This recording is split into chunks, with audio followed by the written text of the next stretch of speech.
আসসালামু আলাইকুম রহমতুল্লাহ। আজকে আমি এসেছি হজরত বদর আউলিয়া রহমতুল্লাহি আলাইহির মাজার শরীফ জিয়ারত করার জন্য। তাই ভিডিওর মাধ্যমে দেখাবো আপনাদেরকে, আপনারা আমার সাথে থাকবেন ইনশাল্লাহ। এবং আমার ভিডিওগুলি যারা দেখেন তাদেরকে বলবো ওয়ালাইকুম আসসালাম, কমেন্ট করে যাবেন। যদি ভালো লাগে আমার ভিডিওগুলি অবশ্যই কমেন্ট করে যাবেন, তাতে আমি উৎসাহ পাবো। এবং আমার ভিডিওগুলি শেয়ার করে দেবেন। যদি ইউটিউব থেকে দেখেন তাহলে অবশ্যই কমেন্ট করে দেবেন, আপনাকে যেন আমি সাপোর্ট করতে পারি। চলেন মূল ভিডিওতে চলে যাই। আসসালামু আলাইকুম। আসসালামু আলাইকুম রহমতুল্লাহ।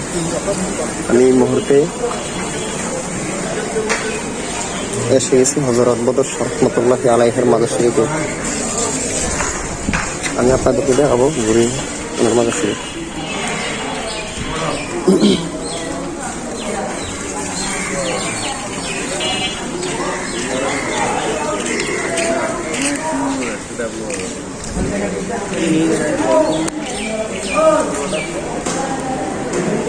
আমি এই মুহূর্তে এসে গেছি হজরত বদর পীর রহমতুল্লাহি আলাইহির দরবার শরীফে।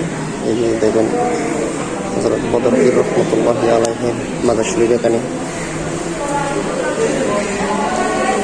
এই যে ওনার মাজার শরীফ বদর রহমতুল্লাহি আলাইহির মাজার শরীফ হলো এখানে।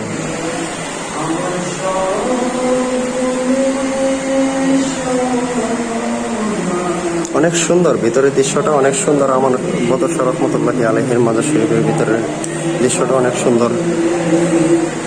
বাজারের মাজার শরীফ হলো এটা। এই যে দেখেন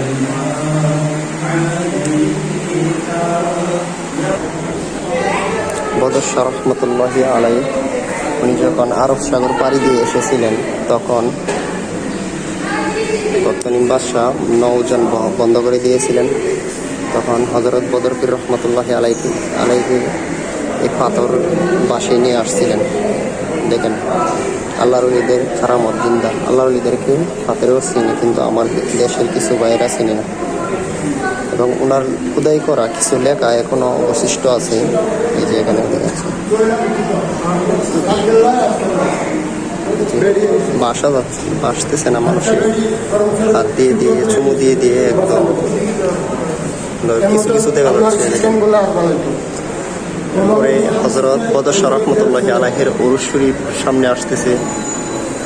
9 শাওয়াল 19 এপ্রিল 2024 চলে গেছে, উরুস শরীফ চলে গেছে। তারপর আরো অনেক কিছু আছে, আপনারা ভিডিওটা দেখলে বুঝতে পারবেন। এটা হলো মাজারের পিছনের দৃশ্য, দেখতেছেন।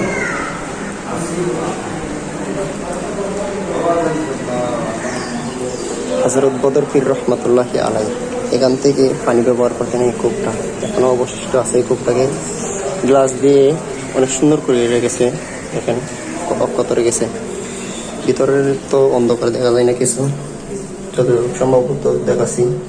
দেখেন এই কুয়াটা থেকে উনি পানি ব্যবহার করতেন, উজু করতেন। হজরত বদর রহমতুল্লাহি আলাইহির বংশধর এখানে একজন শাহিদ আছে। এই যে উনি হজরত বদর পীর রহমতুল্লাহি আলাইহির বংশধর একজন।